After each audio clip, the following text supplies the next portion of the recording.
20वां अध्याय। अपने अध्ययन को आगे बढ़ाते हुए हम मत्ती 20 को देखेंगे। अध्याय 20 के आरंभ में हमें एक दृष्टांत दिया गया है कि दाख की बारी में श्रमिक लाए गए।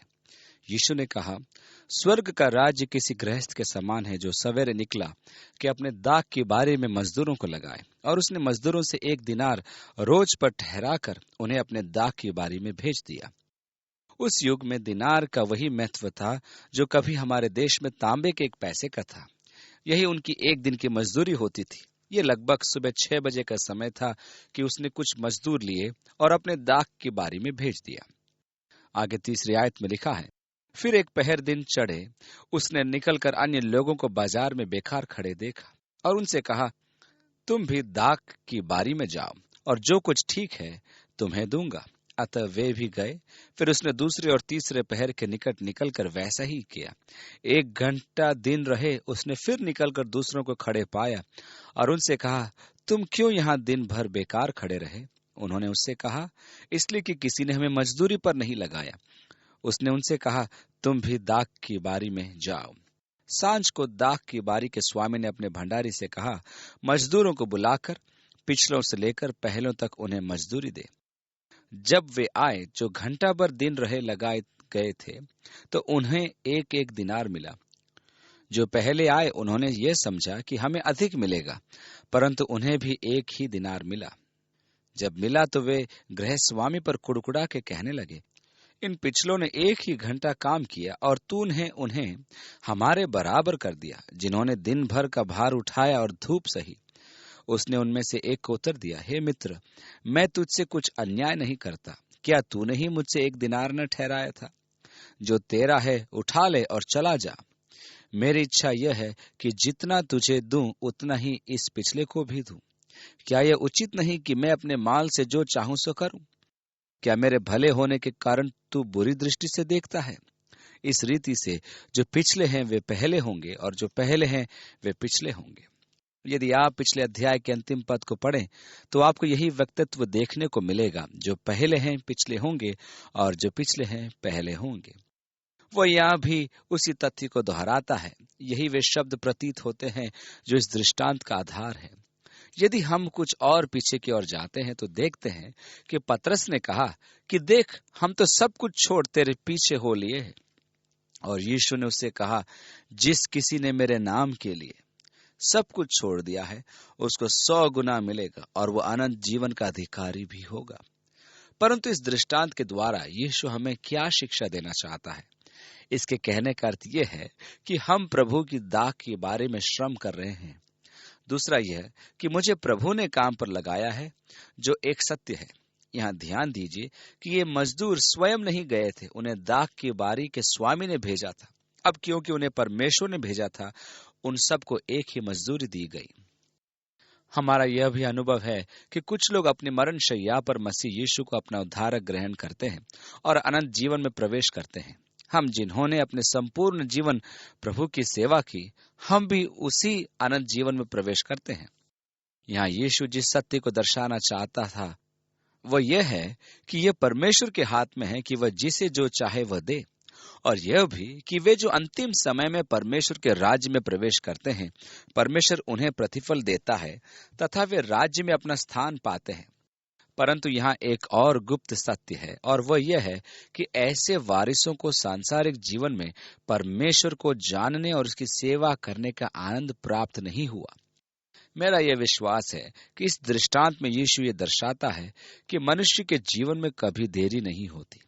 वह मार्ग के अंत तक जाकर भी लौट सकता है, अर्थात वह अंतिम पल में भी परमेश्वर के पास आ सकता है और राज्य का अपना भाग प्राप्त कर सकता है। जहां तक अनंत जीवन का प्रश्न है, उसे बराबर का प्रतिफल प्राप्त होता है। यहाँ दूसरी बात जो यीशु सिखाना चाहता है वह यह है कि हम सबको परमेश्वर की सेवा में अपनी विश्वास योग्यता का प्रतिफल प्राप्त होगा। यदि मैं एक धन्य परमेश्वर की सेवा में शाम तक निष्ठापूर्वक सेवा करता हूं या 12 घंटे तक सेवा करता हूं, तो यह उस सेवा के प्रति मेरी निष्ठा है जिसके लिए परमेश्वर ने मुझे भेजा है। हम प्राय विशिष्ट जन जैसे बिली ग्राहम आदि के विषय में सोचते हैं कि उन्हें स्वर्ग में महान प्रतिफल प्राप्त होगा, क्योंकि उनकी सेवा के फल गणना से बाहर हैं। परंतु कुछ ऐसे जन हैं जो मेरे विचार में बिली ग्राहम के तुल्य प्रतिफल प्राप्त करेंगे। संभव है कि हम इन व्यक्तियों को जानते भी नहीं, उनका नाम कभी समाचार पत्रों में आया नहीं। कहने का अर्थ यह है कि परमेश्वर की सेवा में निष्ठावान व्यक्ति, चाहे वो अपने बंद कमरे में मध्यस्थता की प्रार्थना करते हों, स्वर्ग में पहली पंक्ति पर बैठे देखे जाएंगे और हम अचंभा करेंगे कि वे कहां से आए, इनके बारे में हमने कभी नहीं सुना था। ये वे जन हैं जो प्रभु के आदेशों का पालन कर दाख की बारी में आए। हम नहीं जानते किस समय और किस स्थान पर, परंतु उन्होंने निष्ठा पूर्वक काम किया और विश्वास योग्यता दर्शाई। सत्य तो यह है कि वे जो विशिष्ट सेवा के लिए बुलाए गए हैं, मेरे विचार में कम प्रतिफल प्राप्त करेंगे, क्योंकि हमें इस जीवन में बहुत प्रतिफल प्राप्त होता है। यदि हम मनुष्यों की सेवा करते हैं तो हमारी सेवा का परिणाम ही हमारा प्रतिफल है। तो अभी प्रभु हमें एक पैसा देता है, मेरे लिए तो यही पर्याप्त है। परमेश्वर यहाँ कहता है, यदि मैं अनुग्रह प्रदान करता हूं तो कौन है जो मेरे अनुग्रह पर आपत्ति करता है। मेरी इच्छा यह है कि जितना तुझे उतना इस पिछले को भी दूं। क्या उचित नहीं कि मैं अपने माल से जो चाहूं सो करूं। अतः वे उसके भले होने के कारण बुराई सोच रहे थे। यीशु यरूशलेम को जाते हुए 12 चेलों को एकांत में ले गया और मार्ग में उनसे कहने लगा कि देखो, हम यरूशलेम को जाते हैं और मनुष्य का पुत्र महायाजकों और शास्त्रियों के हाथ पकड़वाया जाएगा और वे उसको घात के योग्य ठहराएंगे और उसको अन्य जातियों के हाथ सौंपेंगे कि उसे ठट्टों में उड़ाएं और वह तीसरे दिन जिलाया जाएगा। यरूशलेम की यह यात्रा उनकी अंतिम यात्रा है। जब वे यरूशलेम पहुंचेंगे तब यीशु के जीवन से संबंधित घटनाएं अपनी चरम सीमा पर होंगी। वह उनके साथ लगभग 3 वर्ष तक था। उसने ये आवश्यक जाना कि अब उन्हें अपने कष्टों के घनिष्ठ संबंधों में लाए, क्योंकि वह जानता है कि जब यरूशलेम पहुंचेगा तब वहां उसके साथ क्या होगा। उसने जो भविष्यवाणियां की वे सच ठहरने जा रही हैं। सर्वप्रथम वो पकड़वाया जाएगा। 12 में से एक यहूदा, जो उसके इस कथन को सुन रहा था, वही उसे पकड़वाने वाला सिद्ध होगा। सर्वप्रथम विश्वासघाती यहूदा होगा जो याजकों के साथ उसे पकड़वाने का सौदा करेगा और वे उसे अन्य जातियों को सौंप देंगे। ये उसे ठट्टों में उड़ाएंगे, उसको बैंगनी वस्त्र पहनाएंगे और उसको यह कहते हुए ठट्टों में उड़ाएंगे, यहूदियों का राजा प्रणाम। पिलातुस ने उसे कोड़े लगवाने को सौंप दिया था। उसने कहा, वे मुझे कोड़े मारेंगे।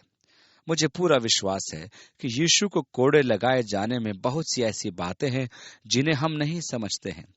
यीशु को कोड़े लगाना कोई आकस्मिक घटना नहीं थी। उसने ये भविष्यवाणी की थी कि उसे कोड़े मारे जाएंगे। कोड़े खाना एक अत्यधिक दुखदायी अनुभव था। अपराधी को एक स्तंभ में इस प्रकार बांधा जाता था कि उसकी पीठ उभरी हुई रहती थी। तब वे कोड़ा उठाते थे जिसमें रांगे और कांच के टुकड़े बंधे होते थे। वे उसे कोड़े को मारकर जब खींचते थे तो वो मांस को चीरता हुआ आता था। यह उसी प्रकार का व्यवहार था जिसे हम आज की भाषा में 3rd डिग्री कहते हैं।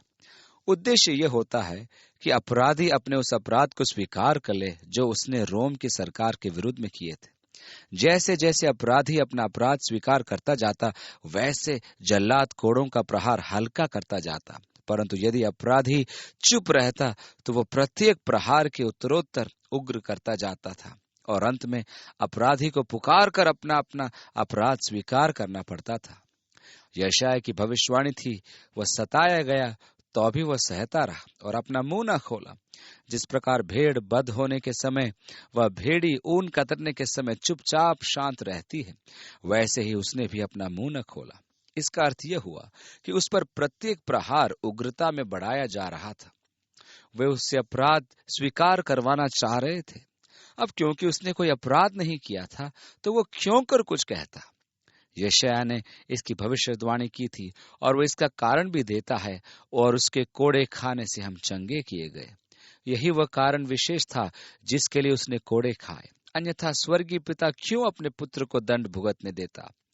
यदि आप ऐसा नहीं सोचते तो परमेश्वर के विषय में आपका दृष्टिकोण मेरे दृष्टिकोण से अलग है।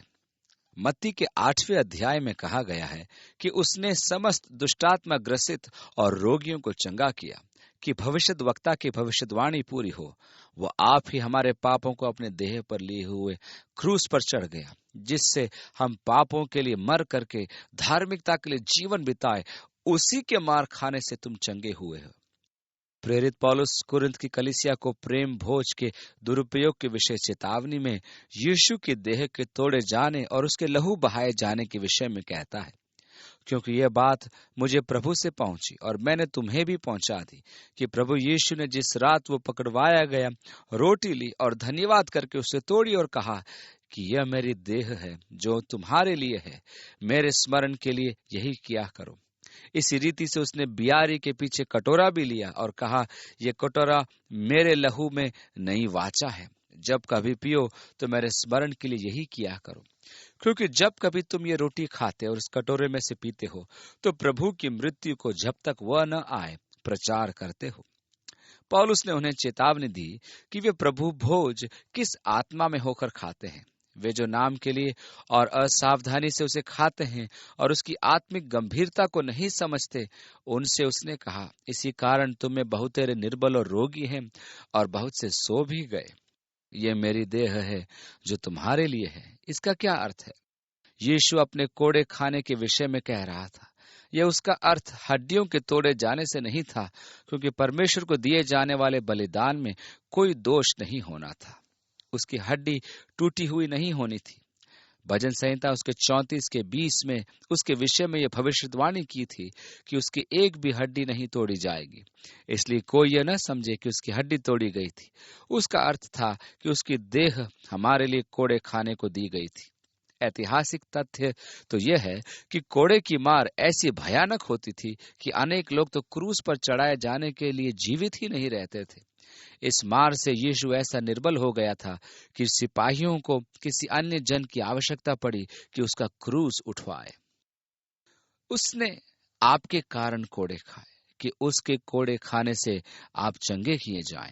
पौलुस कहता है कि यदि आप यह समझ लेते हैं तो रोटी तोड़ने पर परमेश्वर से उसकी आत्मा का कार्य अपनी देह में ग्रहण करते हैं। वे जो इस सच्चाई को समझते हैं दुर्बल और रोगी नहीं रहते, क्योंकि वे अपने लिए प्रभु के प्रावधान को स्वीकार करते हैं। यह सत्य है कि उसके कोड़े खाने से आपको आत्मिक चंगाई प्राप्त हुई, परंतु मत्ती 8 के अनुसार आपकी शारीरिक चंगाई भी उसके अंदर निहित है। अतः मेरा विश्वास तो यह है कि मैं आत्मिक और शारीरिक स्वास्थ्य के लिए मसीह यीशु पर विश्वास रख सकूं।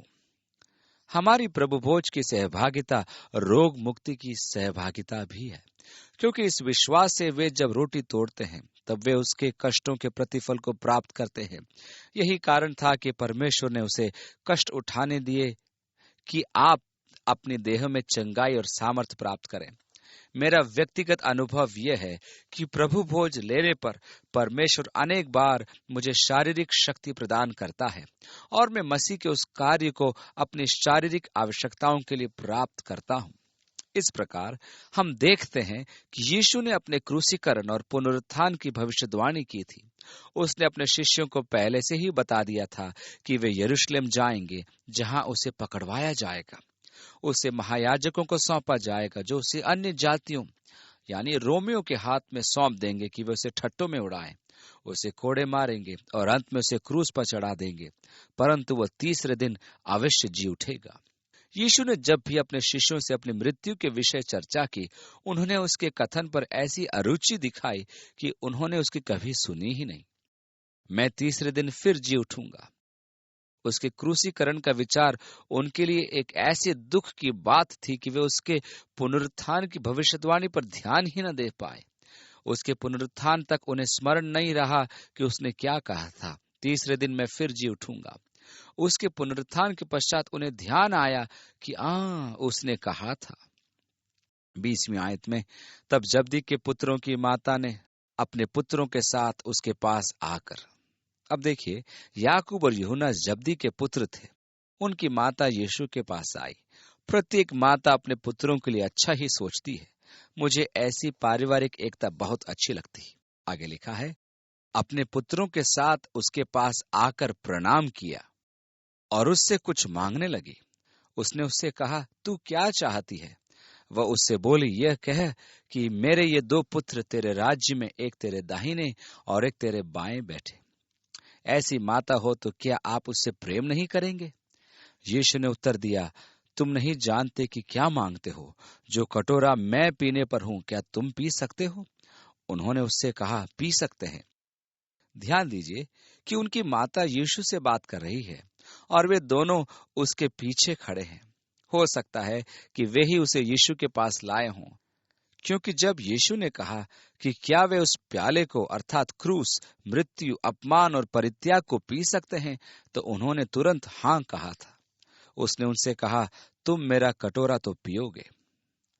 हम प्रेरितों के काम के पुस्तक को पढ़ते हैं तो वहां देखते हैं कि हेरोदेस ने याकूब का सिर कटवा दिया था, दोनों भाइयों में से एक का। 23वीं आयत में आगे लिखा है, उसने उनसे कहा, तुम मेरा कटोरा तो पियोगे, पर अपने दाहिने बाएं किसको बैठाना मेरा काम नहीं, पर जिनके लिए मेरे पिता की ओर से तैयार किया गया है उन्हीं के लिए है। यह सुनकर 10 चेले उन दोनों भाइयों पर क्रुद्ध हुए। यीशु ने उन्हें पास बुलाकर कहा, तुम जानते हो कि अन्य जातियों के हाकिम उन पर प्रभुता करते हैं और जो बड़े हैं वे उन पर अधिकार जताते हैं, परंतु तुम में ऐसा न होगा। परंतु जो कोई तुम में बड़ा होना चाहे वह तुम्हारा सेवक बने, और जो तुम में प्रधान होना चाहे वह तुम्हारा दास बने। यीशु यहाँ सेवा में सेवक स्वभाव तथा महानता के मार्ग का उल्लेख कर रहा है। हमारे साथ आज जो त्रासदी है वह यह है कि हम यीशु के सिद्धांतों से बहुत दूर हो चुके हैं। आज हमारी स्थिति यह है कि हमारी सेवा व्यवसायिक हो गई है और हम अपनी सेवा भाव भूल कर सेवा करवाते हैं। एक पास्टर सबका सेवक होता है। यीशु ने कहा कि प्रभुता करना और अधिकार दर्शाना अन्य जातियों का स्वभाव होता है। ये बड़े ही दुख की बात है कि कलीसिया में यह प्रयास किया जाता है कि प्रभुता और अधिकार दर्शाएं। 70 के दशक में एक विचित्र सिद्धांत का प्रतिपादन किया गया, जिसे चरवाहे का सिद्धांत कहते हैं। इस सिद्धांत का परिणाम यह हुआ कि चरवाहों ने परमेश्वर की भेड़ों पर प्रभुता, राज और अधिकार दर्शाना आरंभ कर दिया।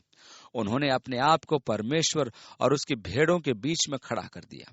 यदि कुछ खरीदना भी हो तो परमेश्वर के स्थान पर प्राचीनों की इच्छा पूछी जाने लगी। यह वास्तव में एक वृहत बंदीकरण था और यीशु के आदेशों के सर्वथा विपरीत। यदि तुम्हें परमेश्वर के राज्य में बड़ा बनना है तो सबसे सेवक बनना सीखो, परंतु जो कोई तुम में बड़ा बनना चाहे तुम्हारा सेवक बने, और जो तुम में प्रधान बनना चाहे तुम्हारा दास बने। पास्टर का वास्तविक अर्थ यही है। इसका अर्थ यह नहीं कि वह ऐसा व्यक्ति हो जिसकी ओर श्रद्धा से देखा जाए या उसकी सेवा टहल की जाए, जिसके सामने झुका जाए और क्योंकि परमेश्वर का सेवक है उसको विशेष सेवा प्रदान की जाए। पास्टर बनने का अर्थ है परमेश्वर की भेड़ों के सेवक का स्थान लेना।